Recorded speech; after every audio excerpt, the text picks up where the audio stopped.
দৈনিক পত্রিকার শিরোনাম নিয়ে আমাদের আয়োজন আজকের পত্রিকা থেকে স্বাগত জানাচ্ছি আমি তোফাসানি। ভিডিওটি CNI news 24, CNI news 24 BD এই দুই ফেসবুক পেজ এবং সিএনআই নিউজ 24 ইউটিউব চ্যানেল থেকে সরাসরি প্রচারিত হচ্ছে। জানিয়ে দিচ্ছি আজকের বিভিন্ন পত্রিকার শিরোনাম। বাংলাদেশ প্রতিদিন।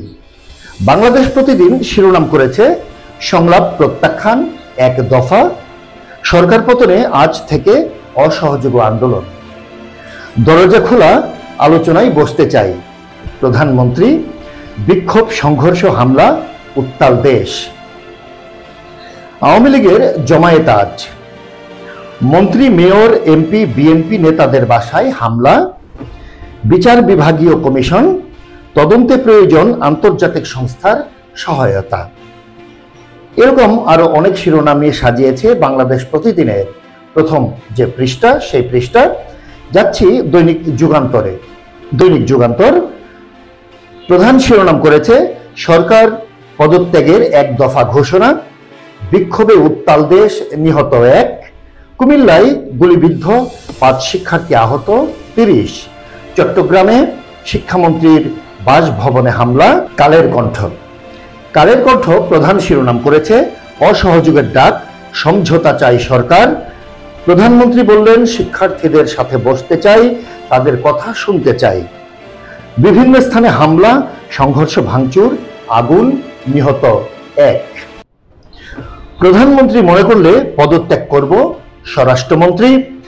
শিক্ষকদের কর্মবিরতি প্রত্যাহার, সার্বজনীন পেনশনের প্রত্যয় স্কিম বাতিল। দৈনিক জনকণ্ঠ। দৈনিক জনকণ্ঠ প্রধান শিরোনাম করেছে সংঘাত নয় সংলাপ, 9 দফা থেকে এখন 1 দফা দাবি ঘোষণা, ছাত্রদের সঙ্গে বসতে চাই, তাদের কথা শুনতে চাই। ঢাকা সহ 4 জেলায় 6টা থেকে 9টা কারফিউ শিথিল। রাষ্ট্রীয় গুরুত্বপূর্ণ স্থাপনার নিরাপত্তা নিশ্চিত করতে হবে সেনাপ্রধান, সংলাপের মাধ্যমে সংকট নিরসন করতে হবে। ছাত্র আন্দোলনের ব্যানারে বিএনপি রাজপথে। এমনি আরো অনেক শিরোনাম নিয়ে সাজিয়েছে দৈনিক জনকণ্ঠের আজকের পত্রিকা। দৈনিক সংবাদ। দৈনিক সংবাদ প্রধান শিরোনাম করেছে এবার সরকারের পদত্যাগের এক দফা, গণভবনের দরজা খোলা, আন্দোলনকারীদের আলোচনার আহ্বান প্রধানমন্ত্রীর। এমনি অনেক শিরোনাম নিয়ে সাজানো হয়েছে দৈনিক সংবাদের প্রথম যে পৃষ্ঠা, সেই পৃষ্ঠাটি। এছাড়াও প্রতি মুহূর্তের সংবাদ পেতে লগ ইন করুন cninews24.com। প্রতি মুহূর্তের সংবাদ নিয়ে আমরা আছি আপনাদের পাশে।